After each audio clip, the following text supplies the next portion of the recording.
은혜 받으실 말씀 봉독하겠습니다. 요한계시록 1장 19절에서 2장 7절 말씀까지입니다.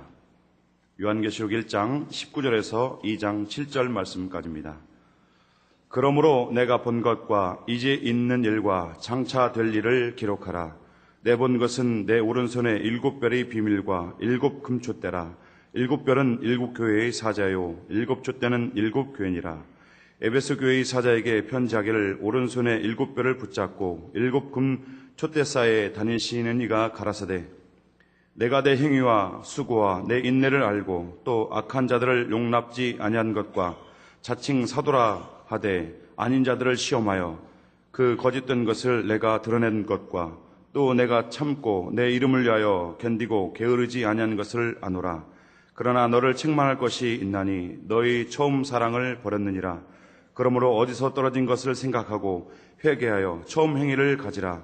만일 그리하지 아니하고 회개치 아니하면 내가 내게 임하여 내 촛대를 그 자리에서 옮기리라.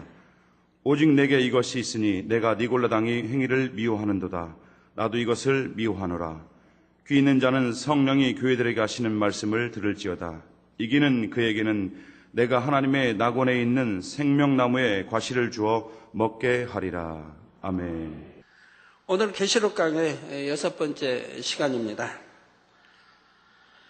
사랑하는 성도 여러분, 또한 미국, 영국, 캐나다, 페루, 온두라스, 볼리비아, 엘살바도르, 아르헨티나, 독일, 프랑스, 러시아, 벨기에, 네덜란드, 중국, 일본, 파키스탄, 네팔, 인도네시아, 필리핀, 대만, 인도, 몽골, 이집트, 이스라엘, 케냐, 우간다, 콩고, 부룬디, 르완다, 탄자니아, 나이지리아, 스와질랜드, 남아프리카 공화국, 보츠와나, 코트디부아르 등 전 세계 및 전국의 4,600여 개 지교회 성도 여러분, 지성전 성도 여러분, 전 세계 인터넷을 통해 예배 드리는 모든 성도 여러분, 시청자 여러분, 이제 오늘부터는 주님께서 7 교회에게 주시는 말씀에 대해 설명하도록 하겠습니다.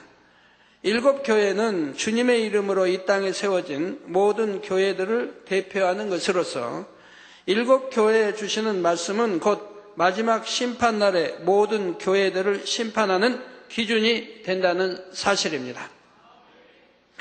주님께서는 이처럼 중요한 말씀을 하시기에 앞서 먼저 오늘 본문 계시록 1장 19절에서 20절에 그러므로 내 본 것과 이제 있는 일과 장차 될 일을 기록하라. 내 본 것은 내 오른손에 7별의 비밀과 7 금촛대라. 7별은 7 교회의 사자요 7 촛대는 7 교회니라 말씀하십니다. 주님께서는 요한에게 내 본 것이라 하셨는데 이는 지금 요한이 환상 중에 보고 있는 것, 즉 계시록 1장의 내용을 의미하지요. 그 중에서도 요한은 지금 특별히 주님의 모습을 보고 있기 때문에 내 본 것이란 좀 더 정확히 말하자면 바로 주 예수 그리스도를 의미합니다. 또한 요한은 예수님의 제자로서 예수님과 3년간 함께하며 많은 것을 보았지요. 그때 보고 들으며 가르침 받은 모든 것이 다 내 본 것에 해당하며 요한은 그때 본 것이 있었기 때문에 주님에 대해 더 온전히 기록할 수가 있었던 것입니다. 다음으로 이제 있는 일이란 지금부터 주실 7 교회에 대한 말씀이지요. 그러나 넓은 의미에서 이제 있는 일이란 주님께서 부활 승천하신 이후 지금까지 있었던 일들, 즉 현재 일어나고 있는 모든 일들까지도 의미합니다.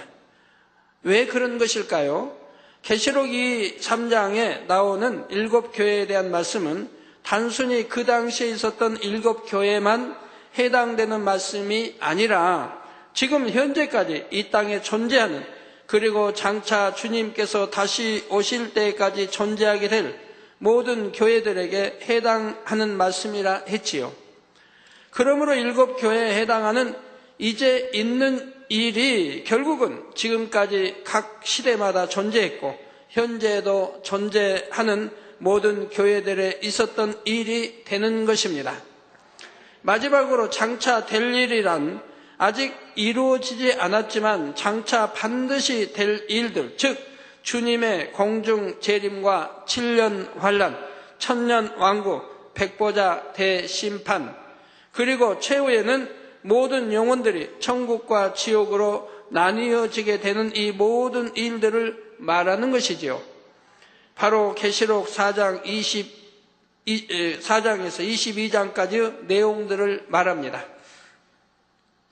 주님께서는 이처럼 장차 될 일들을 요한에게 미리 보여주시며 기록하라 말씀하고 계시죠. 그러시면서 7별과 7촛대가 무엇을 의미하는지를 말씀해 주십니다. 7별은 7교회의 사자, 즉 교회를 치리하는 종을 의미하며 7촛대는 7교회를 의미하지요. 그런데 이러한 7별과 7금촛대가 주님의 오른손에 있다 했습니다. 이는 곧 주님께서 능력으로 붙들고 계신 교회와 주의 종을 의미하는 것이라 했지요. 하나님 앞에 합하여 하나님께서 함께 하시는 교회와 그 주의 종은 하나님께서 능력의 팔로 붙드십니다. 바로 이러한 교회와 주의 종을 하나님께서는 원하시는 것이지요. 그들을 통해 하나님의 뜻을 선포하시고 또한 영광을 받으시는 것입니다. 사랑하는 성도 여러분, 이 땅에 수많은 교회들이 있고 종들이 있지만 주님께서 친히 능력으로 붙들고 계신 교회와 주의 종을 참된 주님의 교회요 주의 종이라 할 수 있습니다. 그리고 이렇게 주님께서 붙들고 계신 교회와 종은 주님께서 친히 함께 하시는 것이므로 이런 교회와 종을 판단하고 비난하는 것은 곧 주님을 판단하고 비난하는 것이 되지요. 더욱이 주님께서 붙들고 계신 종은 그 입술의 가르침이 곧 주님의 말씀이요 진리로서 그것이 바로 공의의 잣대가 됩니다. 하나님께서는 보장하시는 종을 통해 하나님의 뜻을 정확히 선포케 하심으로 이렇게 하나님의 보장하시는 종을 통해 증거된 말씀이 결국 마지막 날에 심판의 기준이 되는 것이지요. 오늘날에 이 땅에 수많은 교회들이 있고 각기 하나님의 말씀을 증거하는 종들이 있지만 그들의 모든 가르침이 다 진리는 아닙니다. 오직 하나님께서 인정하시고 보장하시는 참된 종을 통해 선포된 말씀이라야 그것이 진정 하나님의 뜻이며 정확한 심판의 기준이 될 수가 있지요. 또한 모든 교회들이 다 구원의 방주로서의 사명을 감당하는 것이 아니라 주님께서 붙들고 계시며 함께 하시는 교회여야만이 더더욱 이 마지막 때 구원의 방주로서의 사명을 감당할 수가 있습니다. 겉으로는 주님의 이름으로 세워진 교회이지만 정작 주님께서 함께 하실 수 없는 교회들이 얼마든지 있을 수 있기 때문이지요. 그러므로 마지막 심판날에는 여러분이 이 땅에서 어떻게 신앙생활을 했는지가 여러분 개개인의 심판의 척도가 될 뿐만 아니라 여러분이 어떤 교회, 어떤 재단에 속해 있었는지도 심판의 척도가 된다는 사실입니다. 물론 구원은 어디까지나 하나님과 여러분 개개인의 관계로 결정되는 것이지만 성도들이 어떤 재단에 속해서 신앙생활을 했고 어떤 주의 종을 머리로 섬겼느냐 하는 것이 결국은 그들의 개인적인 신앙에 매우 중요한 영향을 주기 때문이지요. 예를 들어 어떤 사람은 진리를 잘 모르는 상태에서 자신이 다니는 교회의 주의 종이 다른 교회나 다른 주의 종을 판단하고 정죄하는 것을 들었을 때 자신도 그대로 판단, 정죄해버리는 경우가 있습니다. 이런 경우는 비록 어떤 악의가 있어서 그렇게 행한 것은 아니었다 해도 마지막 심판날에 그 행함에 대해 결코 그냥 넘어갈 수 있는 것이 아니죠.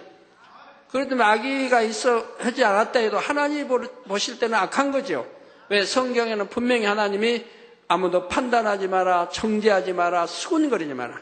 하나님만이 중심을 보신다라고 수없이 이런저런 말씀을 가리키고 있다 이 말입니다. 그러나 그들이 내가 몰라서 그랬다고 할 수 있습니까? 하나님 말씀이 있는데도 하나님 말씀을 불순종하고 하나님 말씀을 짓밟아버린 거 아닙니까? 내가 직접 본 것도 아니고 내가 직접 본인이 들은 것도 아닌데 남의 말만 듣고 판단하고 정죄도 아니 될 것이고 하나님은 참 원수라도 사랑하라, 원수까지라도 사랑하라고 말씀 가르쳤는데 원수도 아닌 사람을 마치 미워하고 죽이려고 하고 온갖 악담을 한다면은 그것이 어찌 악하다 하지 않겠습니까? 마음이 선한 사람이라고 하면 자신이 직접 보고 들은 것이 아닌 것에 대해 그처럼 판단, 정죄하지도 않았겠지만 설령 진리를 전혀 모르는 초신자 때 그렇게 행한 것이었다 해도 이후로 얼마든지 자신의 잘못을 깨닫고 돌이켜 회개할 기회가 있기 때문입니다. 신앙생활을 하며 점차 진리를 알게 되면 예전에 자신이 했던 말과 행동이 너무나 악한 것이었다는 사실을 당연히 깨달을 수가 있지요. 그때라도 예전의 잘못을 회개하면 될 텐데 그렇지 않고 끝까지 회개하지 않은 채로 마지막 심판날에 백보자 앞에 서게 되었다면 그때는 단지 예전에 제가 진리를 잘 몰라서 그랬습니다 라고 하는 이 한마디 말로 넘어갈 수 있는 것이 아닙니다. 그러니까 여러분들이 이제 죄도 두 가지로 나누어지죠. 사망에 이르는 죄가 있고 사망에 이르지 않는 죄가 있다. 성경 구약 신약에 많이 나오죠. 그럼 사망에 이르는 죄는 절대 지어서는 안 된다고 제가 누누이 여러분들에게 강조합니다. 그런 사망에 이르는 죄는 뭔가? 그래서 늘 성경을 통해 가르쳤고 그런 죄는 짓지 말라고 말씀하죠. 그러면 사망에 이르지 아니하는 죄는 심판을 안 받습니까? 반드시 심판을 받습니다. 그럼 어떻게 심판을 안 받습니까? 바로 여러분들이 회개하고 돌이키는 것은 심판받지 않는다 이 말입니다. 회개를 하면 하나님이 통해서 서가 먼 것 같이 기억지도 아니하신다 했습니다. 오늘 회개하지 않고 넘어간 것은 반드시 심판날에 심판을 받는다 이 말이에요. 그래서 저도 어떤 분에게 자꾸 죄를 많이 짓기에 그런 말을 해주죠. 반드시 회개하고 돌이켜야 한다고. 회개해야 된다고. 그래도 회개하지 않고 죄를 많이 쌓아가는 사람을 보게 돼요. 마태복음 12장 36절에 내가 너에게 이르노니 사람이 무슨 무익한 말을 하든지 가볍게 넘길 별 대수롭게 여기지 않는 말이라 할지라도 무슨 무익한 말을 하든지 심판날에 이에 대하여 신문을 받으리니 하신 말씀대로 반드시 신문을 받게 된다는 사실입니다.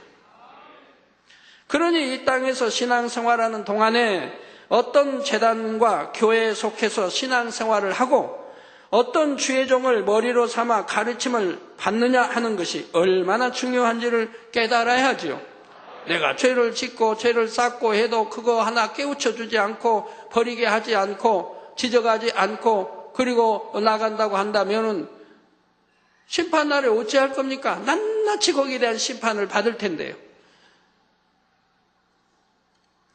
그 선택 여하에 따라 영혼이 잘되며 더 좋은 천국을 침노에 들어갈 수도 있고 반대로 소경된 인도자의 이끌림을 따라가다가 함께 구덩이에 빠질 수도 있기 때문입니다.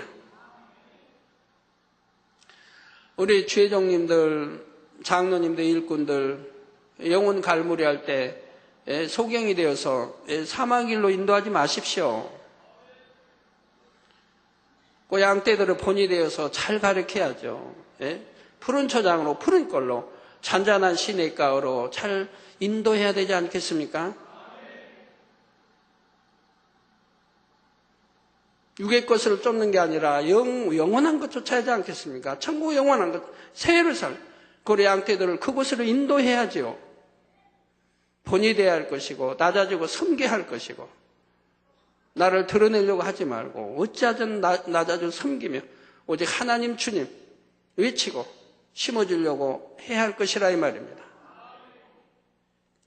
성도 여러분, 신앙이란 디모데후서 2장 5절에 경계하는 자가 법대로 경계하지 아니하면 면류관을 얻지 못할 것이라 말씀한 대로 어디까지나 개인적인 것이고 마지막 날의 심판도 개인적으로 이루어지지만 단체 점수 또는 단체 경기라는 것도 있듯이 신앙 안에서도 그와 비슷한 것이 있습니다. 여러분이 어떤 재단에서 신앙생활했고 또 누가 그 재단의 머리였는가 하는 것이 여러분 개개인의 심판에 있어서도 잣대가 된다는 말이지요.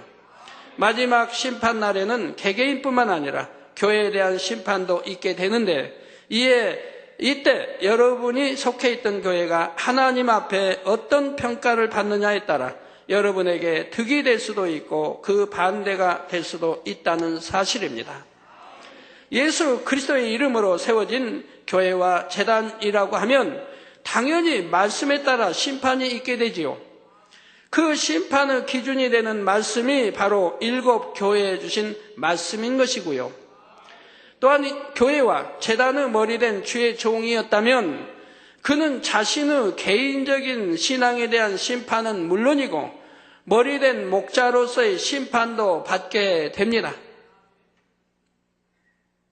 주님의 이름으로 맡겨진 교회와 양떼를 과연 어떻게 치리했는가에 따라 엄정한 심판이 있게 되지요. 예수 그리스도의 이름으로 세워진 교회의 머리로서 당연히 주님의 뜻에 따라 교회와 양떼를 치리해야 하는데 만약 그렇지 못했다면 그에게 임할 심판을 견디기 쉽지 않다는 사실입니다. 더욱이 예수 그리스도의 이름으로 세운 교회가 하나님의 영광을 가리고 거짓되게 행했다면 정확한 공의에 따라 반드시 심판을 받게 되지요. 적당히 대충 심판이 이루어지는 것이 아니라 하나님의 말씀에 비추어 너무도 정확하고 분명하게 심판이 이루어집니다. 이게 신앙생활 대충 하는 게 아니에요. 하나님 말씀을 구약이나 신약이나 잘 상고해 보세요. 허리라도 남김없이 갚아져요. 내가 말 한마디 했어도 땅에 떨어지지 않아요. 반드시 심판을 받게 돼요. 그런 걸 두려워하지 않고 신앙생활을 한다면 하나님을 우습게 보는 거 아닙니까? 하나님을 망령되이 일컬을 것이고요. 그러니까 하나님의 이름으로 어떤 사람 주님의 이름으로 함부로 하나님의 말씀이냐 해대는 사람도 있지 않습니까? 그 점점 심하다 보면 이제 사단에 사로잡히고 거짓말이 예사로 나오게 되지요. 하나님 말씀으로 할 때는 반드시 증거가 따라야 됩니다. 보장되는 증거가 따라야 돼요. 하나님이 친히 함께 하시고 말씀 줬다는 보장된 증거가 따라줘야 한다 이 말. 증거 없이 막 하나님이 주셨다고 계시 주셨다 뭐 했다고 하는 게 아니라 이 말입니다. 거기는 증거가 따라야죠. 믿을 만한 증거가 따라줘야 하는 거지요. 그래서 야고보서 3장 1절에서 사도 바울은 내 형제들아 너희는 선생된 우리가 더 큰 심판 받을 줄을 알고 많이 선생이 되지 말라 말씀하고 있죠. 선생이 되려면 바른 선생이 돼야 할 것입니다. 푸른 저장으로 푸른 꼴로 잔잔한 시냇가로 인도하는데 부족됨이 없는 선생이 돼야 되고 주의 종이 돼야 될 것이라 이 말입니다.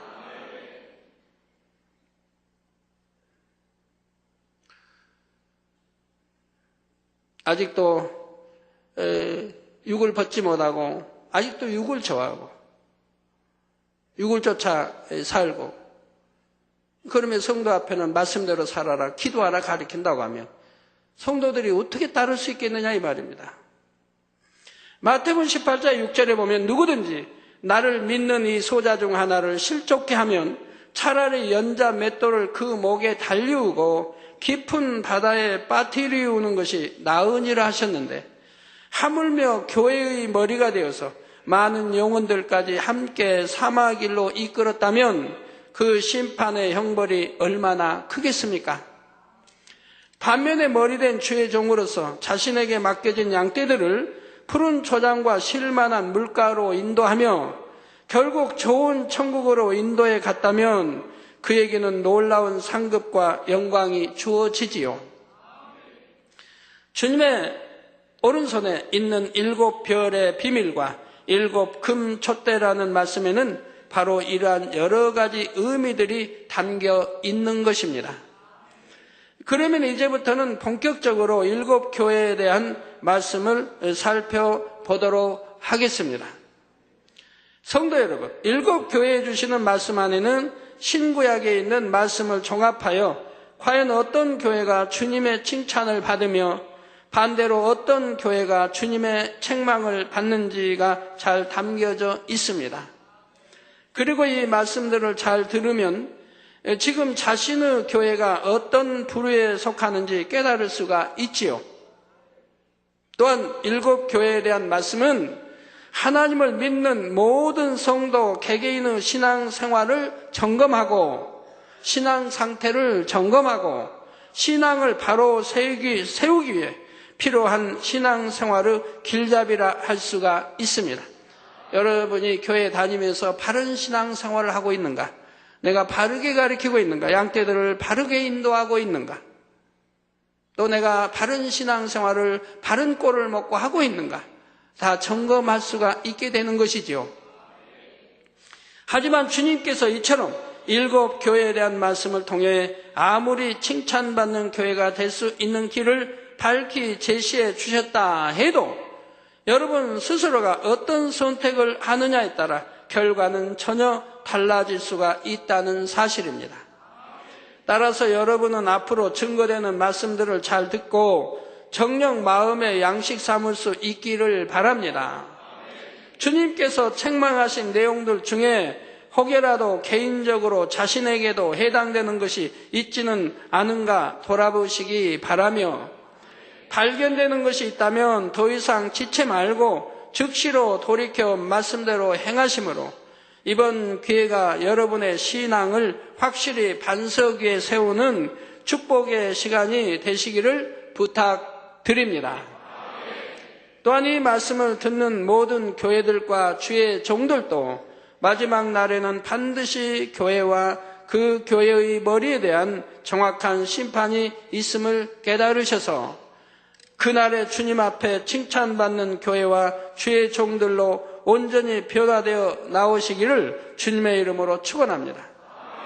우리 주의 종님들이 잘못 가르쳤을 때 양떼가 실족당하고 믿음이 떨어지고 은혜가 떨어지고 그리고 실족당한다고 하면 거기에 대해 반드시 심판날에 거기에 대해서 이제 심판 있지 않겠습니까? 삶과 두려움으로 우리 주의 종의 길을 가야 되고 일꾼의 길을 가야 될 것입니다. 어떻게든 성도들을 영원히 잘 되게 해줘야 되고 믿음과 생명이 있어 충만함으로 천국과 더 천국을 열심히 침노에 들어가 좋은 새 예루살렘에 꼭 들어갈 수 있도록 인도를 해줘야 할 것이라 이 말입니다. 그런 종이 돼야 할 것이라 이 말이에요. 푸른 초자고 양떼들을 푸른 꼴로 잔잔한 시냇가로 인도에는 부족됨이 없는 종들이 되어야 할 것이라 이 말입니다. 이 재단에 우리 성도들이 오면 어떻게 변화됩니까? 저에게 이제 가족들이 인사 오면 그런 말은 뭐 대부분이에요. 나 이 재단 안 만났으면 벌써 이혼했을 거라고. 나 이 재단 안 만났으면 우리 가정은 파괴됐다고. 나 이 재단 안 만났으면 자살했을 거라고. 이런 분들이 의외로 많이 있습니다. 그날 이 생명의 재단을 만났기 때문에 변화돼가지고 치료받고 또 전도되고 또 변화되니 행복한 부부, 행복한 가정들을 이루고 있지 않습니까? 이렇게 모든 양떼들을 푸른 초장으로 푸른 걸로 잔잔한 시냇가로 인도하는 주의 종들이 일꾼들이 되어야 하는 것이라 이 말입니다. 하나님 말씀은 혼양 및 관절, 골수를 쪼갤 수 있는 이런 권세, 능력 있는 말씀 아닙니까? 그래서 변화시켜야죠. 그래서 천국 새 예루살렘을 소망 삼고 열심히 천국을 침노에 들어가도록 인도해야 하지 않겠습니까? 성도 여러분, 본문 계시록 2장 1절을 보면 에베소 교회의 사자에게 편지하기를 일곱 손에 일곱 별을 붙잡고 일곱 금촛대 사이에 다니시는 이가 가라사대 했습니다.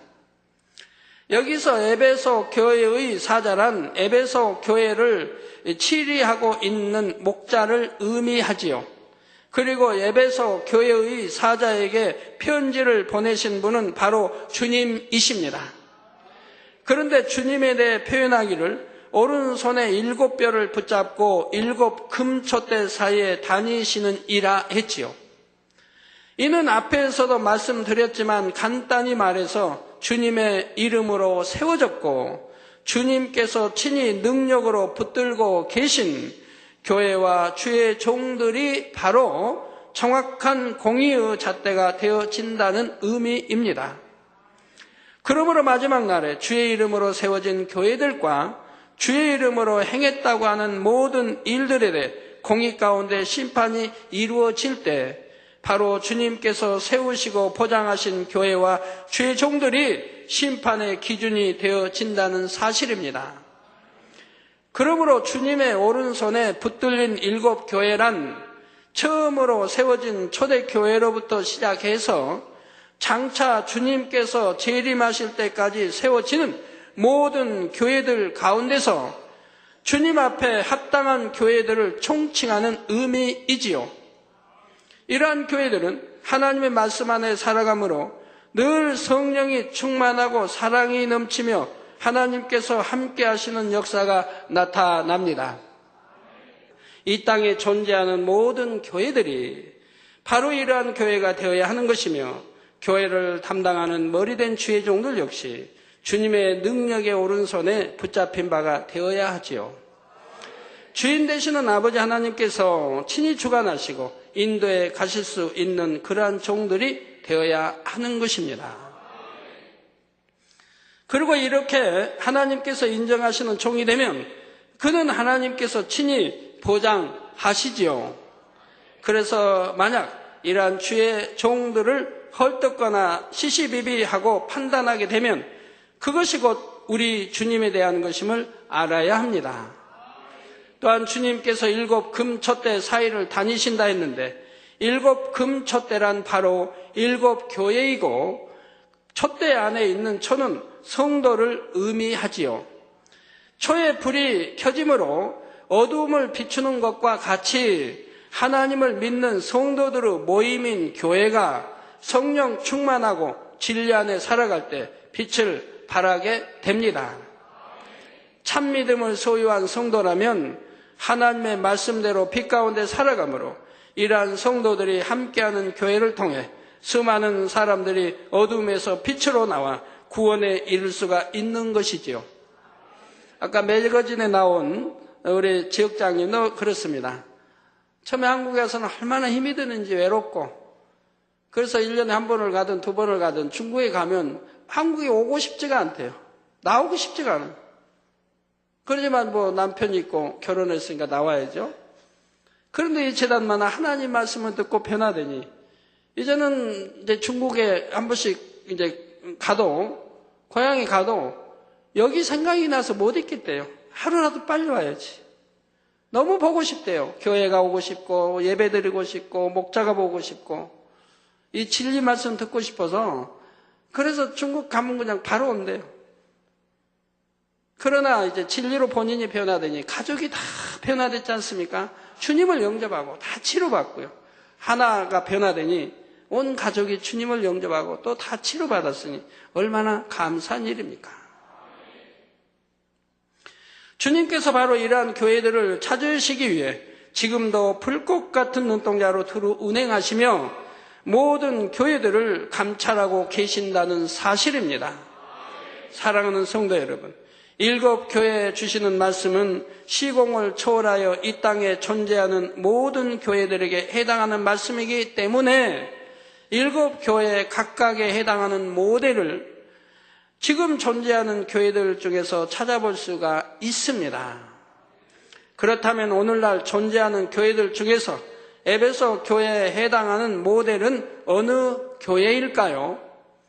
지금부터 본문을 하나하나 살펴볼 때 과연 어떤 교회가 에베소 교회와 같은 유형에 해당하는지 진리로 잘 분별해 보시기를 바랍니다. 그렇다 하여 어느 교회구나 판단하지 마시고 혹여 여러분이 섬기는 교회는 에베소 교회와 같은 모습은 없는지 또한 여러분 자신에게는 그러한 모습이 없는지를 돌아보는 은혜의 시간이 되시기를 바랍니다. 먼저 주님께서는 에베소 교회의 칭찬에 해당하는 말씀을 주십니다. 2절 3절에 내가 내 행위와 수고와 내 인내를 알고 또 악한 자들을 용납치 아니한 것과 자칭 사도라 하되 아닌 자들을 시험하여 그 거짓된 것을 내가 드러낸 것과 또 내가 참고 내 이름을 위하여 견디고 게으르지 아니한 것을 아노라 하셨지요. 첫째로 진리대로 행하고자 수고하고 인내했다 하십니다. 에베소 교회의 목자와 성도들은 진리에 입에된 것들을 하나하나 버리면서 하나님의 말씀 안에 살아가기 위해 힘썼지요. 자, 여러분 개개인은 어떻습니까? 여러분도 그렇게 신앙생활하고 계시죠? 하나님의 말씀을 살펴보면 하라, 하지 말라, 지키라, 버리라 이렇게 크게 4가지 유형이 있습니다. 구약 신약을 쭉 보시면요, 하라, 뭐 하라, 전도하라, 기도하라. 하라는 말씀이 많이 나오죠. 하라는 것은 하면 됩니다.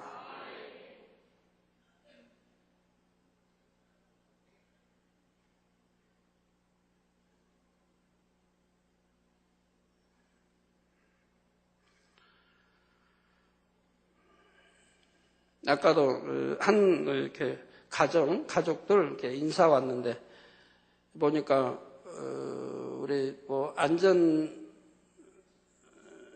근무하는 가족들인데 아마 전에 그 신문 돌리기 때인가 봐요. 그 아내 집사님은 5만 부를 돌렸다고 그래요.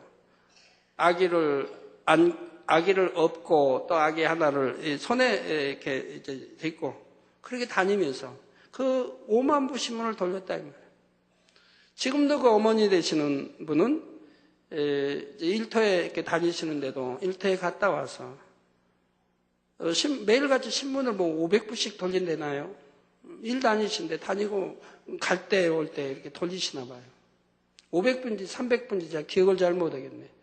한 500부쯤 된 거 같네. 아이고, 그렇게 매일 많이 돌리며 직장을 다니시나 제가 생각을 했으니까. 이렇게 하라는 게 있습니다. 하나님이 하라. 전도하라. 기도하라. 여러분 순종하십니까? 1년 내에 한 명도 전도하지 못한 분들. 순종하지 않지 않습니까?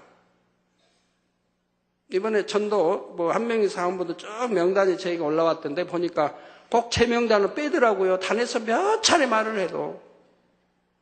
전도 저도 많이 했는데 내 이름으로 전도 좀 많이 올라와요. 근데도 저는 꼭 빼요. 단에서 그렇게 말을 해도. 참 빼는 사람 심정은 어떤 마음으로 뺄까요? 제 이름으로 해서 올라와서 전도에 올라왔는데 아주 제 명단은 빠져 있더라고요. 이번에도 보니까 1년에 꽤 많이 전도를 저도 하는데 근데 한 명도 전도하지 않은 분들, 우리 장로님, 최종님 한 명도 전도하지 않은 분들 참 명단을 보면서 슬프죠. 하라, 또 하지 말라. 성경에 하지 말라. 도적질하지 말라. 간음하지 말라. 하지 말라는 게 얼마나 많이 있어요. 미워하지 말라. 판단하지 말라. 시기하지 말라. 질투하지 말라. 수군거리지 말라. 좀 많습니까? 간음하지 말라. 이게 하지 말라는 건 안 해야 된다 이 말입니다. 그게 왜 어렵습니까? 너무 쉽잖아요. 하나님 말씀대로 산다는 게 너무 쉽잖아요. 하지 말라면 안 하면 되고 하라면 하면 되고 그리고 지키라면 지키면 되고 계명을 지켜라. 안식일을 지켜라. 얼마나 쉬워요. 지키면 되는 건데. 여러분 운전하는 분이 이렇게 운전에 갈 때 마음이 선하면 법규를 잘 지킬 거 아닙니까? 배운 대로. 지키면 얼마나 좋아요. 지키면 뭐 경찰 눈치 안 봐도 되고 어디 뭐 감시 카메라 어디 있나 살피지 않아도 되고 또 안전운행 할 수 있고 사고라면 뭐 늘 당합니까? 일생에 한 번 당해도 문제인 거죠. 한두 번 당해도 문제 아닙니까? 그러니까 항상 안전하게 운전하고 법규를 지켜서 이렇게 하면 좋은데 안 지키니까 실수와 사고가 나지요. 그래서 하나님 말씀 지키라는 거 지키면 된다 이 말. 나라의 법도 지키라 했으니까 지키면 된다 이 말이에요. 크든 적든 지키라고. 그렇게 제가 강조해도 또 세월이 지나고 보면 또 지키지 않은 것이 터져나오기도 하고 그걸로 인해 또 문제가 생기고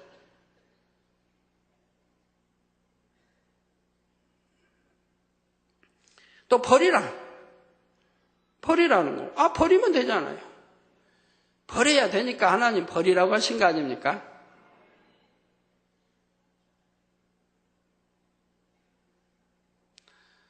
죄는 피 흘리까 싸워 버리라. 히브리서인들은 피 흘리까 싸워 버리라는 거예요. 죄는 악은 모양이라도 버리라. 악은 모양이라도 버리라. 버리라는 거 버리면 얼마나 좋습니까?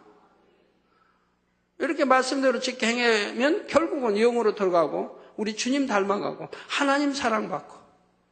그래서 내 사랑하는 아들아, 내 사랑하는 딸이라는 말을 들을 수 있지 않겠습니까? 다 버렸을 때, 하지 말라, 하지 않을 때, 지키라는 거 지킬 때, 하라는 거 할 때, 내 사랑하는 아들아, 내 사랑하는 딸이라는 말을 들을 수 있을 것이라 이 말입니다.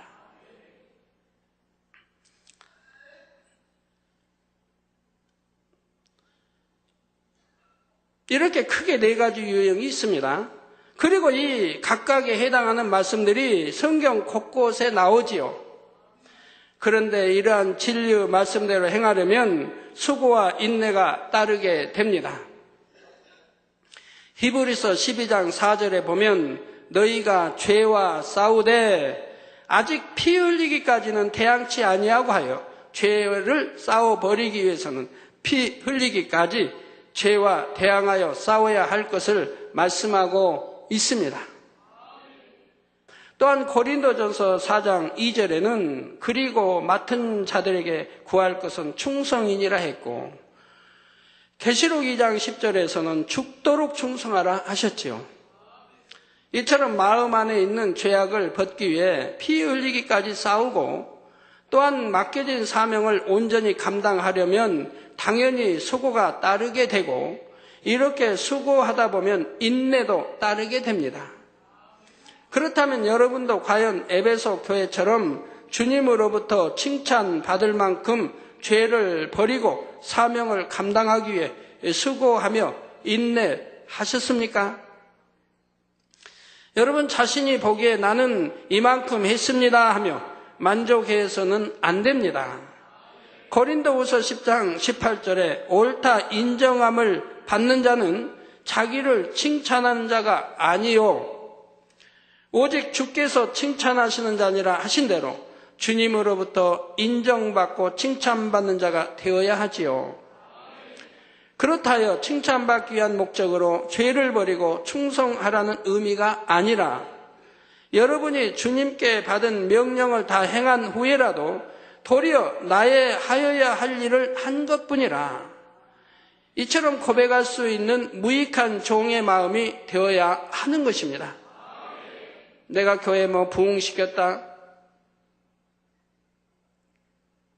자, 그러한 것도 오직 하나님이 다 역사에서 부흥케 우리 주님이 역사로 또 우리 전체의 열심과 충성과 전도와 기도 모든 것이 합력해서 부흥도 된 것이지. 내가 이 교회에 와서 부흥했다. 이 교회에 와서 부흥시켰다. 그런 말하면 또 성도가 말한다고요. 예전에도 이만큼 성도 없었나? 있을 때는 많이 있었는데 좀 떨어졌었는데 다시 원상복귀 됐지. 그런 분도 있더라고요.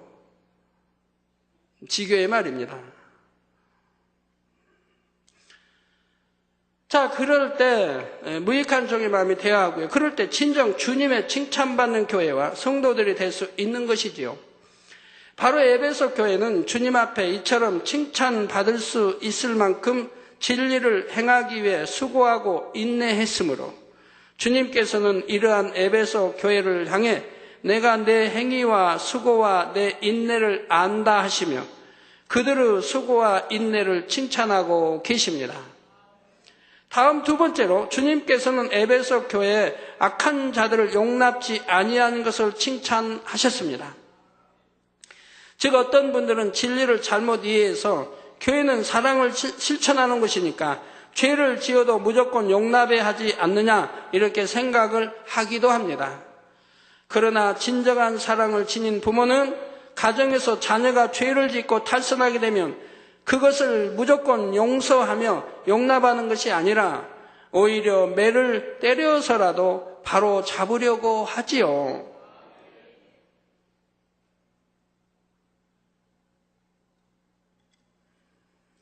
이는 주 안에서도 마찬가지입니다. 물론 주 안에서는 70번에 7번까지라도 용서하며 어찌하든 참고 인내하여 상대가 진리로 변화되기를 기다려 주어야 하지요. 그렇다고 이 말이 번연히 상대가 사망으로 가고 있는 것을 알면서도 그대로 놔두라는 의미는 결코 아닙니다. 마태복음 18장 15절에서 17절에 보면 내 형제가 죄를 범하거든 가서 너와 그 사람과만 상대하여 권고하라. 만일 들으면 내가 내 형제를 얻은 것이요 만일 듣지 않거든 한두 사람을 데리고 가서 두세 증인의 입으로 말마다 증참케 하라. 만일 그들의 말도 듣지 않거든 교회에 말하고 교회의 말도 듣지 않거든 이방인과 세리와 같이 여기라 말씀하고 있지요.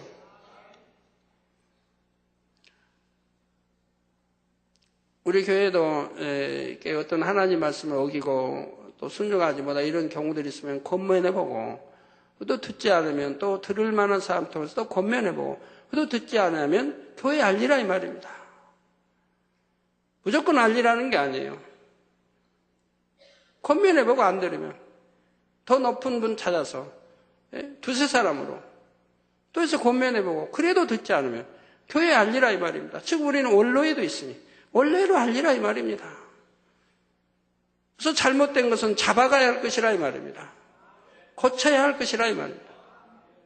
잘못된 거 두고 보고 그대로 나가면 썩어 곪지요. 자꾸 교회에 부흥하는 것이 아니라 부흥의 길을 막는 그런 것들이 있지 않습니까? 그래서 만일 그들의 말도 듣지 않거든 교회 말하고 교회 말도 듣지 않거든 이방인과 세리와 같이 여기라. 상대의 허물을 덮어주며 어찌하든 용서하고 품기 위해 노력해야 하지만 그럼에도 불구하고 계속해서 돌이키지 않으며 교회의 말까지도 듣지 않는다면 그런 사람은 이방인과 세리같이 여기라 하십니다. 이는 사랑이나 긍휼이 없어서가 아니라 그런 사람을 무조건 용납하며 계속 두었다가는 자칫 다른 사람들까지 범죄에 물들어가므로 교회 전체 악영향을 줄 수 있기 때문이지요. 우리 학생들 보세요. 제가 오늘 깜짝 놀랐어요. 사택의 지하실에 우리 학생 하나가 회개하러 왔는데 정말 부모들은 그만 교회 여러분이 다 아는 부모예요. 그리고 회개하러 온 그 학생도 단에도 여러 번 서서 찬양 여러 번 했던 그런 학생이에요. 여러분도 다 아는 학생이에요. 오늘 회개하러 왔는데 보니까 깜짝 놀랐어요. 예배 시간에 전화기 핸드폰으로 예배 시간에 오라 그러고 금요철에 예배 시간에 오라 그러고 금요철하는 게 아니고 금요철에 다 철회하는데 오라 핸드폰으로 하고 핸드폰에 그런 오락이 있는 겁니까? 핸드폰으로 오락할 수 있는 거예요? 그렇게 돼 있어요, 요즘 핸드폰은? 제가 알아요, 지금. 핸드폰 가지고 오락한다면 도대체 핸드폰은 전화만 한 줄 알았더니 그거 가지고 또 오락까지 한다니. 요즘은 또 핸드폰이 영화도 본대죠? 그럽니까? 그런 게 나왔나요? 그것도 회개하라서 참 다행입니다만. 그러면 그렇게 착하던 학생이 어떻게 그렇게 됐습니까? 다른 물들은 다른 학생의 그러한 것을 보고 배우지 않습니까?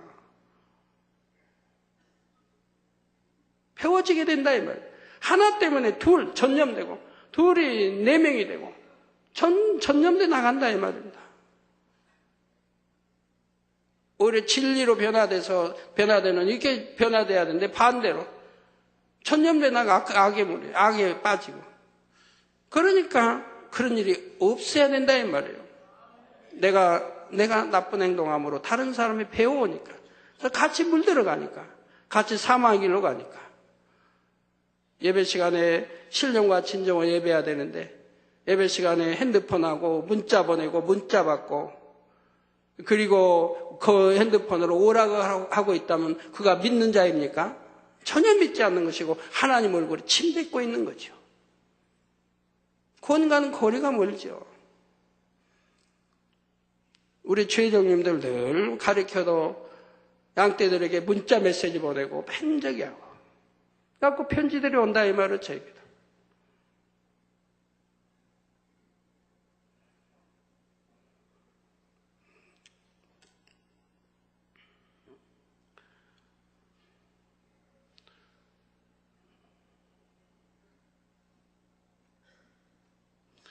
자, 바로 에베소 교회는 이처럼 악한 사람을 용납하지 않았고 주님께서는 이에 대해 칭찬하셨다는 사실입니다.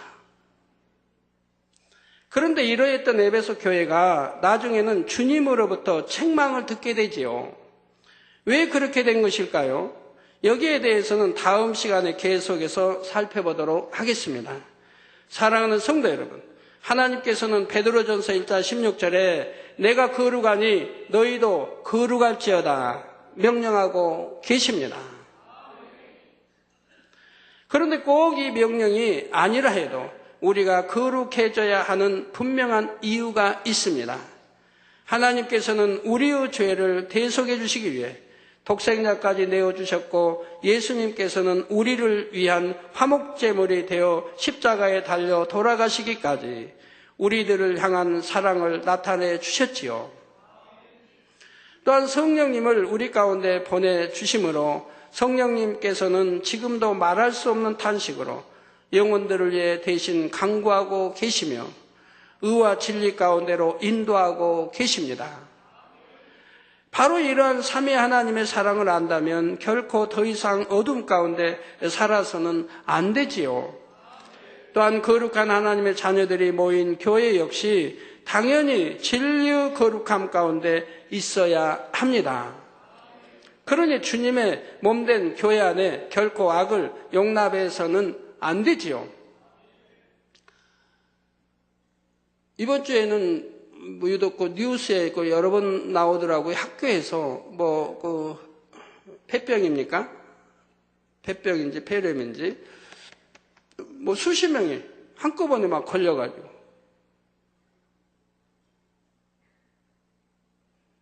그 몇 학교가 그런 게 있었죠? 와, 이렇게 폐렴도 폐병도 많은지. 근데 우리 교회도 가끔 가다가 이제 폐병 이렇게 기도 받으러 온 분들 보면요. 또 걸린 분들 보면요. 한결같이 육체에 행한 사람, 사망에 이르는 죄를 지은 사람들이에요. 사망에 이르는 죄. 그래서 하나님이 외면하신 거예요. 그래서 병이 오지. 그렇지 않으면 병이 올 리가 없는 거예요. 이 재단. 하나님이 항상 지켜주시니까. 요한일서에 말했잖아요. 너희가 책망할 것이 내 안에 책망할 것이 없으면 무엇이든지 하나님께 구하라 다 주신다. 악한 자가 너를 만지지도 못한다고 했잖아요. 악한 자가 만지지도 못하니 원수만 어떠한 질병, 균도 틈탈 수가 없다 이 말입니다. 출애굽기에 말씀한 대로 애굽에 내는 어떠한 재앙도 어떠한 질병도 하나님 말씀대로 지켜 행하고 살면은 내리지 않는다. 여호와는 치료하는 여호와로, 즉 우리 하나님 아버지는 치료하시는 분이라 이 말입니다. 근데 육체 사망길로 가는 죄를 범하니까 하나님이 외면하시게 되고 결국은 이런 저주들이 임하게 되는 거죠. 이렇게 단에서 아무리 가르쳐도 이제는 깨우쳐서 그러지 말아야 되는데도 또 죄를 짓고 이제는 하다. 그리고 믿음이 없으니 병원 와서 치료받고 하다 이제 결국은 안 되니까 저한테 와서 회개한다 이 말입니다. 회개도 아주 다 털어놓고 아주 끝까지 근본까지 다 회개하면 그리고 기도받으면 될 텐데 항상 깔아놔요. 다 하는 게 아니고 극히 일부만 하고 그리고 깔아요. 그리고는 기도받으니 하나님 역사하지 않아요. 아예 죄를 짓지 마시든가 사망이 이른 죄는 짓지 마시라 이 말입니다. 사망이 이른 죄가 아니라면 사랑하는 하나님의 자녀들을 하나님이 지켜주시지 그런 독한 그런 병으로 걸리게 하지 않으신다 이 말입니다. 저는 무수의 성도를 대해봤지만 항상 그래왔다 이 말이에요. 여러분들이 말씀대로 살 때는 아이들부터 해서 여러분 가족 전체가 몇 년이 돼도 5년, 10년이 돼도 병원 한번 가지 않고 약 한번 먹지 않고 여러분이 신앙생활 하고 있지 않습니까? 하나님 말씀은 절대적이라 이 말이에요.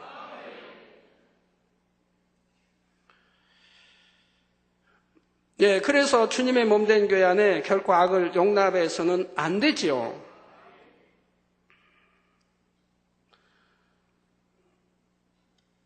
그런데 오늘날 현실을 보면 교회 안에서 악을 행하는 일이 있어도 그것을 책망하고 다스리는 것이 아니라 오히려 쉬쉬하며 용납하는 경우가 많습니다. 혹여 성도들이 죄를 지적받으면 교회를 떠나 부흥의 지장을 초래할까 염려하거나 또는 부와 권세와 타협하다 보니 죄를 용납하게 되는 것이지요. 그러나 교회의 역할이 무엇입니까? 구원받은 하나님의 자녀들이 더 이상 죄 가운데 거하지 않고 어둠에서 나와 진리 가운데 살아가도록 가르치는 것입니다. 아까 결혼하기 위해서 이게 남녀가 이렇게 왔었는데, 결혼한다고. 군대에서부터 사귀었어요, 군대. 사귄 지가 6년, 7년? 6년이 됐어요. 가지고 이제 결혼 날짜를 받고 결혼하기 위해서 이제 기도를 받으러 왔는데, 참 순수하더라고요. 6년간 사귀면서도 무슨 육체일을 행한다 그런 게 아니라 정말 서로가 사랑하는 사이. 교회에서 한 달에 한 번 이렇게 같이 신앙생활 같은 가나안이든 하고 있는데 한 달에 한 번도 못 만날 때가 있대요. 오직 하나님 열심히 하나님 일에 충성하느라고. 남자도. 그걸 이제 끝나고 가려고 하면서 이제 여자 편에서 이제 이런 이제 질문을 해요. 하나 여쭙고 싶다고. 뭐냐고 했더니 여러분 나 참고가 돼야 하기 때문에 말씀드립니다. 성경에 이제 당회장님 말씀은 믿는 사람들이 결혼하라 했는데 그거 당회장님 말씀 아니에요. 하나님 말씀이에요.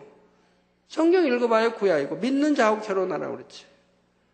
내 말이 아니에요. 하나님 말씀이에요. 그렇지 않으므로 올무가 되고 얼마나 힘들고 괴로워. 제가 그런 사람 많이 봤어요. 이방인과 결혼했다가 물론 결혼 전에 약속하죠. 나 교회 잘 다니겠다고. 교회도 나오고. 그거 결혼했더니 결혼 딱 끝나고 나면 딱 등 돌려버리고 교회까지 못 나가게 하고 교회 나간다고 핍박하고 해가지고 결국 교회도 못 나오는 그런 사람들도 여럿 봤으니까요. 그렇게 말씀하셨는데 그러면 믿는 사람하고 결혼해야 되는데 그러면 교회 안에서는 이렇게 그런 사귐이 없으면 어떻게 믿는 사람을 찾아서 살까요? 그런 말을 해요. 하여튼 그런 질문이에요. 그래서 제가 그랬죠. 우리 젊은이들 잘 들어주세요. 교회는 기도하고 하나님께 예배하는 곳이다. 거룩한 하나님의 성전, 기도하는 집이다. 교회 안에서야 연애 당연히 해서는 안 되죠. 세상 말도 하지 말라고 하나님 하시는데 교회 안에서 하면 안 되죠. 그럼 어떻게 하냐? 교회 밖에서 해라. 교회 안에서는 서로 만나고 그런 거 육으로 그러지 말고 또 사랑하니 뭐냐 하지 말고 교회 밖에서 만나면 되잖아. 아니면 교회 밖에서 결혼할 상대니까 건전하게 남의 복에 흉되지 않게 깨끗한 사귐을 가져라. 깨끗한 사귐. 결혼 전까지는 육을 달라 하지도 말고 주지도 말고 깨끗하게 해라. 깨끗하게. 결혼 전까지는. 결혼하고 그때 정신 사랑하면 얼마나 좋냐. 사랑이란 마음으로 해야 된다. 영으로 해야 된다. 육이 탐나서 하는 것은 결국 때가 되면 변질되는 거예요. 육으로 하는 것은. 마음으로 영으로 사랑하고 그리고 하나님 말씀대로 결혼하고 나서 몸을 허락하고 서로 저기 하면 얼마나 좋으냐. 건전한 사귐이 된다면. 근데 그렇게 설명해 줬는데 교회 안에서야 당연히 안 되죠. 교회 안에 내이족끼리 안 됩니다. 더군다나 내이족끼리 그런 일 없어야 돼요. 양떼하고 하는 건 내이족이 양떼하고 하는 거지만 교회 안에서 같은 부서 안에서 서로 연애하고 교제하고 그럼 교회가 질서가 없어져. 어떻게 하나님 이건 세상이 아니에요. 하나님 나라예요. 하나님 나라에서 그런 일들이 발생하면 자꾸 전파되지 않아요. 누구도 그랬는데 누구도 그렇게 했으니까 나도 해도 되나 보다. 교회가 뭐가 되겠어요? 오직 하나님 나라 의를 위해서 살아가고 해야 할 교회가. 그런 육을 가지고 그런 거 교제하고 그런 거 취하고 그런 거 보고 그래서 되겠습니까? 교회는 정말 깨끗해야 되고요. 하나님 보시기에 깨끗한 하나님의 아들, 딸들, 이대 더군다나 내 이족이요 죄종이 되어야 하지 않겠습니까? 그 사귈 때도 분명히 사귀려면 결혼 상대로 사귀고, 그 결혼 전에는 달라고도 허락해 주지도 말고 깨끗하게 영으로 마음으로 사랑해가지고 결혼해서 서로 사랑하면 얼마나 좋습니까? 하나님이 얼마나 기뻐하시겠어요?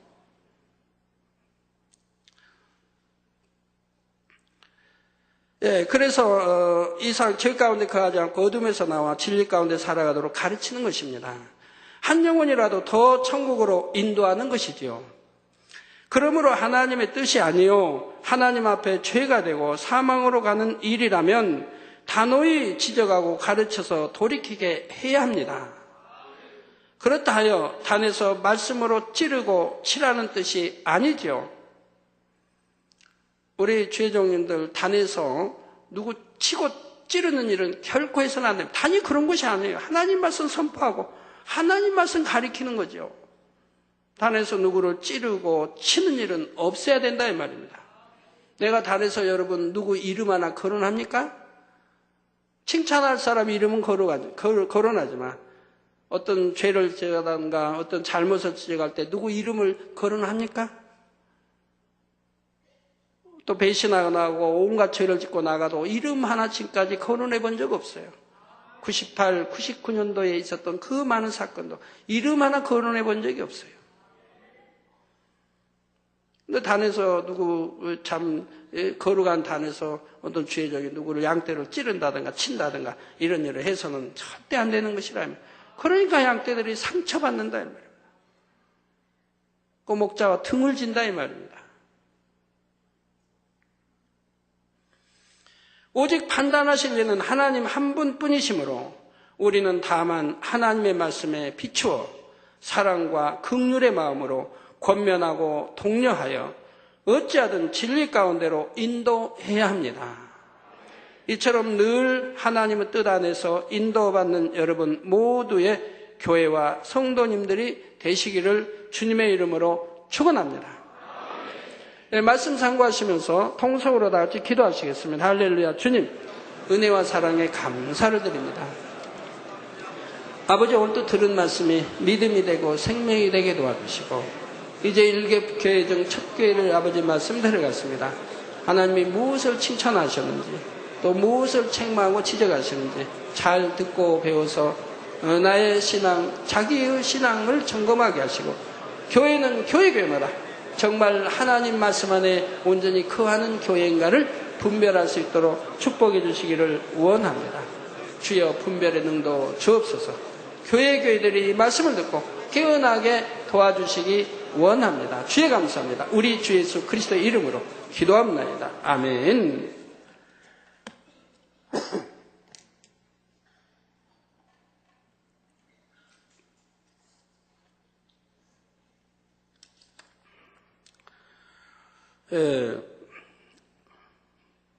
뭐 2주에도 또 오늘 토요일도 또 일요일도 다음 주도 세계 곳곳에서 참 손수건 집회 많이 열립니다. 중국에서, 일본에서, 네팔에서, 아프리카에서, 또 온두라스와 중미에서, 또 미국에서, 캐나다 곳곳에 손수건 집회가 열립니다. 네, 여기 또 손수건 집회 하나 읽어드릴게요. 인도 네팔 선교팀 메일입니다. 사랑하는 아버님께, 목자의 공간 안에서 목자의 영이 함께하는 가운데 진행된 2006년 히말라얀 목회자 세미나 및 손수건 집회 출장팀 인도 실리구리에서 문안 인사드립니다. 목자의 영의 2단계 훈련이 마친 후 진행된 손수건 집회는 실로 놀라웠습니다. 하늘문을 열어놓으신 듯 구름 한 점 없는 맑은 하늘 여기저기에서 수시간 동안 구름이 나타나고 사라졌으며 아름다운 무지개로 함께 하셨습니다. 행복하고 설레는 가운데 시작된 손수건 집회 첫날에는 이른 시간부터 모여든 참석자들로 집회 장소가 가득 찼습니다. 참석 예상 인원인 1,000명을 훨씬 넘어 약 3,000여 명 준비위원회 추산 인원이 참석한 가운데 성회 장소는 계단과 복도 및 2층 난간까지 사람들로 가득 차 그 열기가 대단했습니다. 크리스탈 싱어즈는 정확한 발음의 네팔어 찬양과 아름다운 부채춤으로 참석한 이들에게 감동을 주어 하늘의 천사라는 별명을 얻었으며 강사이신 이미경 목사님은 예수가 왜 우리 구세주가 되시는가를 강하게 말씀하시므로 많은 신을 섬기는 인도 땅에 구세주는 오직 예수 그리스도 한 분이심을 증거하여 많은 이들이 회개하며 주님을 영접하는 감동적인 시간이 되었습니다. 말씀의 환자를 위한 기도가 끝나기 전부터 목발을 버리고 걷지 못하던 사람이 걷고 뛰며 암을 치료받고 또한 각종 연약함들이 강건해지는 등 단 바로 앞까지 환자들로 가득 찬 성회 장소는 마치 사도행전의 한 장면을 보는 것 같았습니다. 14일 화요일 둘째 날에는 오전 9시부터 목회자 세미나가 있었는데 예상했던 인원보다 많은 약 700여 명 목회자들이 참석하여 보다 넓은 장소로 옮겨야 하는 행복한 해프닝이 벌어지기도 하였습니다. 인도뿐만 아니라 이웃나라인 네팔, 부탄의 목회자들도 함께 한 이 세미나에서는 만민중앙교회의 성장의 비결을 통해 도전을 받고 결단하는 목회자들의 모습을 보았습니다. 이들은 사뭇 진지한 태도로 메모를 하며 한 말씀이라도 더 마음에 새기려는 모습이 역력했습니다. 이날 오후에 진행된 마지막 손수건 집회에는 너무 많은 인파가 몰려 성회 장소에 수용할 수가 없어 급히 성회 장소를 실외로 옮겨야 했습니다. 선교팀은 제반 시설이 미비한 가운데에서도 이른 시간부터 권능을 사모하여 성회 장소 잔디밭을 가득 메운 참석자들을 보며 기쁨을 감추지 못하였습니다. 이들은 대부분 힌두 교도들로 첫날 권능의 소문을 듣고 참석하였던 것입니다. 성회 장소는 성령으로 충만하여 그 느낌을 말로 표현할 수 없을 정도였습니다. 비유하자면 흡사 미국 뉴욕 연합 대성회의 마지막 날 같았지요. 이날에는 성령의 권능이라는 말씀을 통해 힌두교 사제, 시크 교도 등이 개종하였으며 목자의 권능의 손수건을 들고 환자를 위한 기도를 할 때에는 예전보다도 더 크고 빠른 권능의 역사들이 나타나 날 때부터 걷지 못했던 7세 힌두교도 어린아이가 걷고 중풍 환자가 치료받고 약한 시력이 회복되며 잘 듣지 못했던 이가 잘 듣고 간질을 치료받았습니다. 수많은 사람들이 치료받아 간증하려고 모여 드는 인파로 인해 간증을 더 이상 진행할 수가 없을 정도였습니다. 더욱 은혜로웠던 것은 성회 시종일관 함께 하신 인도 WCDN 회장이신 필립 암바라선 박사님이셨습니다. 이 박사님도 편지를 보내었는데요. 너무 감동적이고 자기 본인이 의사들과 함께 일일이 체크했대요. 환자 치료받아 체크하고 이번에 또 WCDN이 인도에서도 이렇게 열리는데 거기에서 또 보고하고 할 거라고 편지가 왔네요. 그래서 회장이신 필립 암바라선 박사님이셨습니다. 첸나이에서 간증 접수를 위해 먼 길을 오신 박사님은 간증자를 살펴 치료 사례를 접수해 주신 것뿐만 아니라 아버님께 기도받은 손수건으로 기도도 해 주셨습니다. 인도 WCD에는 손수건을 통한 치료의 역사 자료들을 의학적 소견으로 확증해 주실 것입니다. 충만하고 행복한 이틀간의 일정이 마치고 15일 수요일 오전에는 환송회가 있었습니다. 그동안 집회를 위해 수고하셨던 30여 명의 준비위원들을 참석하여 아버님께서 이곳 실리구리에 오실 것을 간곡히 부탁하시며 아버님을 대신하여 보내주신 이미경 목사님께 감사 인사를 전하였습니다. 또 거기 네팔에 가서도 인도에 가서도 여기 기자회견까지 또 했대요. 또한 환송회 후 준비위원장 샘 세렉 목사님은 지교회로 가입하여 은혜를 더하였습니다. 또 일본에서도 일본 교회나 우리 지교회로 이렇게 가입해 왔던데 또 여기도 준비위원장님이 직접 또 우리 지교회로 가입을 해왔네요. 근본 손수건 집회 후 준비위원회에는 실리구리가 포함된 웨스트 벵갈주 목회자뿐만 아니라 아쌈주, 시킴주의 목회자와 부탄, 네팔의 목회자가 포함되어 있습니다. 이들은 환송회 후 각자의 사역지로 돌아가 근본 손수건 성회를 통해 받은 은혜와 능력으로 사명을 감당할 것을 다짐하였습니다. 비록 성회는 인도의 작은 도시 실리구리에서 열렸으나 그 효과는 한 도시로 그치는 것이 아니라 인도 및 네팔 그리고 복음 전파가 금지된 부탄까지 전해질 것입니다. 서신으로는 다 할 수 없는 은혜스러운 간증들과 소식들이 많지만 서면으로 다 전해드릴 수 없어 서울에 돌아가면 더 자세히 말씀드리겠습니다. 너무 뵙고 싶습니다. 저희는 16일 목요일에 인도 실리구리에서 국경을 넘어 네팔 목회자 세미나 및 손수건 집회를 위해 네팔 카트만두로 이동하게 됩니다. 근본 손수건 성회를 통해 크게 영광 받으신 아버지께서 무에서 시작한 네팔의 집회를 통해서도 영광 받으실 줄 믿습니다. 다음 서신에도 행복한 소식 전하겠습니다. 11월 15일 수요일 2006년 히말리안 목회자 세미나 및 손수건 집회 선교팀 올림.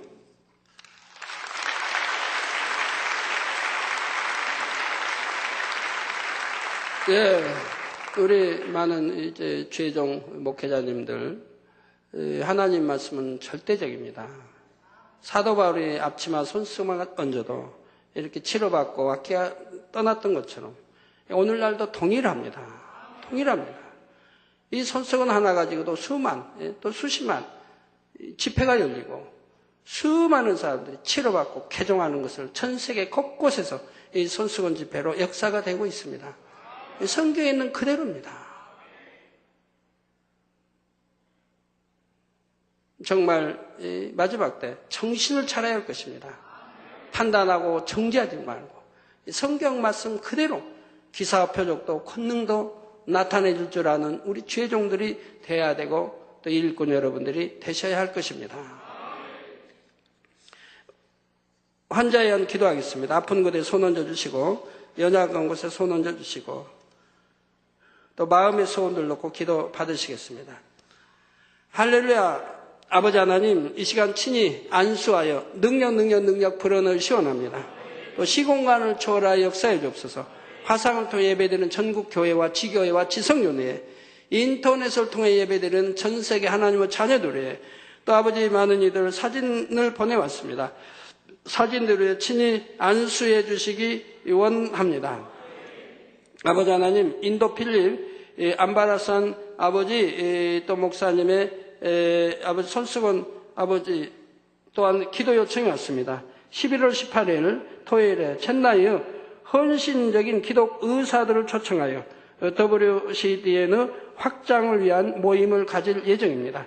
이 편지가 시간 내에 당회장님의 손에 전달되어지길 희망하며 11월 18일 한국 시간 18일 오후 4시 30분 인도 첸나이에서 열릴 WCDN 첸나이 지역 모임을 위해 기도하여 주실 것을 부탁합니다. 아버지, 아시오니 친히 안수해 주시고 능력 주시며 많은 의사들이 모이게 하시고 참으로 하나님께 크게 영광 돌릴 수 있는 아버지 WCDN 지역 모임이 되게 축복해 주시기 원합니다. 아버지여 축복해 주옵소서. 아버지 하나님 또 이웃나라의 김용만 27세 선천성 심장병, 심장에 구멍이 뚫려 피순환이 정상적으로 되지 못한 병이라 합니다. 이 아들에게 친히 안수해 주옵소서. 성령의 된 받고 깨끗함을 받아라 빛의 말. 선천성 심장병, 성령의 불로 된 받고 깨끗함을 받아라 빛의 말. 아버지 깨끗하게 축복해 주시기 원합니다. 아버지 또 콩고 정치 상황 아버지 호전될 수 있도록 축복해 주시 원합니다. 만민의 성도들 안전히 아버지 지켜주옵시고 아버지 또 주의 종이 아버지 또 정치 혼란 속에서 아버지 비행기가 움직이지 않으므로 아버지여 이렇게 집회 갔다가 돌아오지 못하고 있습니다. 아버지 신속하게 모든 것이 아버지 안정되어서 귀국 일정이 순조롭게 축복해 주시 원합니다. 아버지 김석환 목사의 아버지 안수해 주시고 신속히 고만해서 아버지 콩고로 돌아올 수 있도록 축복해 주시고 정치적 안정이 있게 축복해 주시 원합니다. 아버지 축복해 주옵소서. 모든 것이 형통하게 도와주시기 원합니다. 아버지 하나님 또 인도네시아에서 펠리친 선교사 기도 요청입니다. 아버지 친히 아픈 곳에 안수해 주시며 성령의 불로 태워 깨끗게 해주시기 원합니다. 아버지 역사해 주옵소서. 아픈 곳에 친히 안수해 주시기 원합니다. 성령의 불로 태워 깨끗게 해 주옵소서. 아버지 성령의 불로 깨끗함을 받아 빛의 말 아버지 참 믿음 내보이게 도와주시고 성령의 불로 태워 깨끗게 축복해 주옵소서. 아버지 또 중국에서 아버지 또 사진 기도 요청했습니다. 류즈선 비영간염, 성령의 불로 태워 깨끗게 해주시기 원합니다. 성령의 불로 태워받고 비영간염아 물러가라. 깨끗함을 받아라. 예수 그리스도 이름으로 명하니 모든 질병 균들아 물러가라. 성령의 불로 태워받고 깨끗함을 받아라. 빛이여 임하라. 아버지 하나님, 아버지 영적 외교단체 회장 미하일 모글리스 박사의 아버지 기도 또 서신과 기도 요청입니다. 친히 안수해 주시기 원합니다. 아버지 역사에 주옵소서. 아버지 하나님 기도 요청에 친히 안수해 주시기 원합니다. 아버지 모든 거 하시오니 친히 안수해 주시며 아버지 또 저희 지금 만민 영적 외교단체 함께 진행 중인 새로운 TV 프로그램 준비하고 있습니다. 이 프로그램에 현재 섭외가 되어 출연할 인사 중 멕시코 대통령, 러시아 의회 부대변인, 미정부 군장성, 국제은행장 등이 있고 이외에 많은 유명인사들도 있습니다. 우리 이런 유명인사들과 함께 이재로 박사님의 성결의 복음으로 이 프로그램을 이끌어갈 것입니다. 저는 특별히 이재로 박사님과 만민의 성도님들이 이 TV 프로그램을 위해 기도해 주실 것을 부탁합니다. 그리고 저는 계시로 받은 내용을 담은 서신을 조만간 이재로 박사님께 개인적으로 보낼 것입니다. 아버지 하시오니 친히 안수해 주시고 모든 것 합력하여 형통하게 축복해 주시고 이런 많은 이들이 아버지 TV를 출연해서 성결의 복음을 알리고 변화될 수 있도록 놀라운 역사가 있게 해주시기 원합니다. 아버지 감사합니다. 우리 모든 성도님들 머리서 발끝까지 오장육부뼈마디 신경조지세포 성립으로 창조의 재상의 권능으로 태움받고 깨끗함을 받으라 빛의 임하라. 성령의 불로불로 태움받고 깨끗함을 받으라 빛의 임하라. 예수 그리스도 이름으로 머리서 발끝까지 오장육부뼈마디 신경조지세포 성립으로 태움받고 깨끗함을 받으라 빛의 임하라. 아버지 영육간에 강건하게 축복해 주시기 원합니다. 마음의 소원 이루어주시고 간구와 기도 들응답하시며 두루두루 역사해 주시고 주여 이부 시간도 함께하여 주옵소서. 우리 주 예수 그리스도 이름으로 기도합니다. 아멘.